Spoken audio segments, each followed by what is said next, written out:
inda sau da kauna shine ya fi kowanne shahara,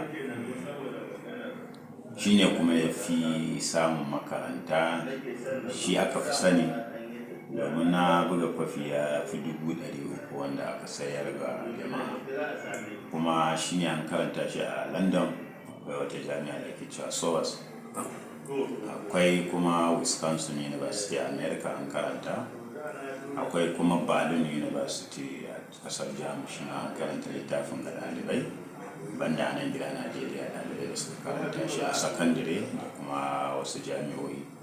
So ya samu shahara kwarai kuma ya samu karbuwa, kuma mutane da yawa suna tuna shi fiye da kowane littafi na.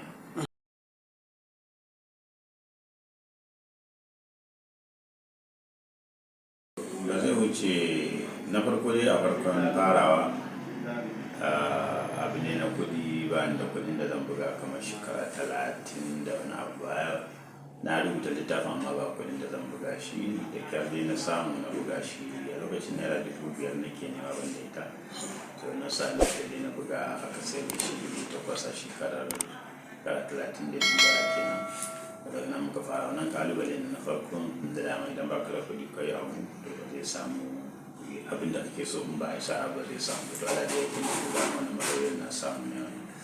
Matsala ta biyu ita ce lokacin da nake shugabancin marubuta na Najeriya da shi jihar Kano, ko wata yan rigima da aka yi ga wata hukuma ta tace fina-finai wadda abokan rabuwa lokacin yana nan yin rigingini ma wasu yana shugaba sun faɗi wani abu wanda bai yi mana daidai ba, kuma ba bisa doka yake ba, mu za mu yi ba kuma za mu amshe shi ba. To wannan rigingimin ya sa an ta bugawa a jaridu da intanet kullum kawai gari magana rigimar ce da aka yi ta kawo ma ana nema na za a kama ni akan wannan. To kuma duk mutane ne marubuta a kansu ne ke fafutuka an kare musu haƙƙinsu kada a ci mutuncin kowa da sauransu. Bayan an gama faɗan gaba daya su kuma marubutan wasu suka zo ni ne abokin faɗansu. To wannan duk wata matsala ce ta rayuwa da kuma kalubale wanda ake iya samu wanda ba za a rasa shi ba.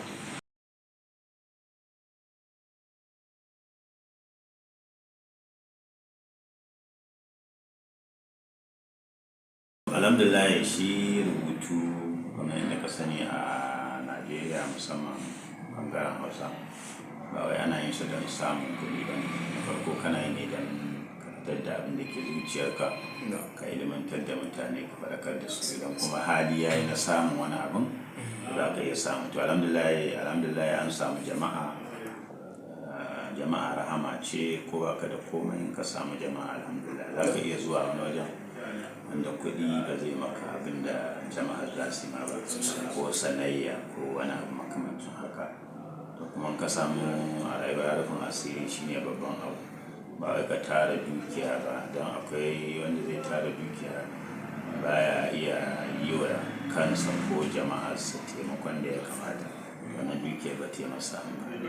Wanda ba shi da dukiya ma yana da rufin asiri zai iya yi wa kansa ya taimaki wani ma da yake kusa da shi, kuma ya samu wa da wasu abin yi, kaga sai ya ci shi wani ya samu rufin asiri a rayuwarsa, kuma ba zai ce yawa da rubutu masa ba. Ni ba zan ce komai ba sai dai ta alhamdulillah, saboda rubutu ya min komai. Na shiga ƙasashe sama da 20 a duniya, a Turai na shiga London, na shiga Jamus, na shiga Paris, na shiga Italy, na shiga Holland, a Afirka kuma na shiga ƙasashe sama da 15, ba abin da ya kai ne harkar rubutu da bugawa da tallatawa. Kuma na yi aiki da manyan NGO na duniya irin su UNESCO da OIF, wato Organization International de la Francophonie. Mun buga littattafai na Fulfulde, Zarma, Bambara da Tamashek. A Najeriya an ɗauki Fulfulde da Hausa, a Nijar an ɗauki Zarma da Fulfulde da Hausa, a Mali an ɗauki Bambara, an ɗauki Fulfulde da sauransu.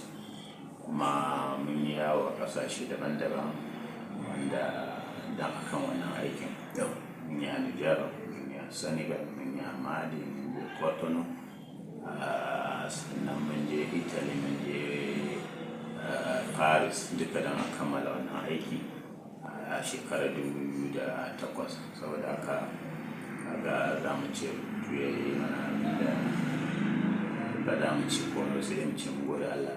Sanadiyarsa kuma na samu lambar yabo ta ƙasa wadda gwamnatin Najeriya take ba wa mutane waɗanda suka taimaki ƙasa ko kuma wasu baƙi da suka zo ƙasar ma suka taimaki ƙasar ta fannin fasaha da kirkira da kasuwanci da mulki da ilimi da sauran abubuwa. Ina cikin mutane 316 wanda shekarar 2014 gwamnatin Goodluck Jonathan ta yi karrama mu, kuma daga jihar Kano ina cikin mutum 6 wanda na gani ne dan karami a cikin su a kowane irin mataki na matsayin rayuwa. Akwai gwamna mai ci yanzu Dr. Abdullahi Umar Ganduje lokacin yana mataimakin gwamna. Akwai Professor Hafizu Abubakar shi ma ya taɓa mataimakin gwamna. Akwai Dr. Aƙilu Indawa ya yi zama mataimakin ba shugaban ƙasa shawara. Akwai Malam Ibrahim Shekaru tsohon gwamnan jihar Kano kuma tsohon minista. Akwai wani mai shari'a Wali Allah ya ji kansa ga masa. Waɗannan su ne su 5 manya-manya ne a jihar Kano kuma ni ne kaɗai a cikinsu.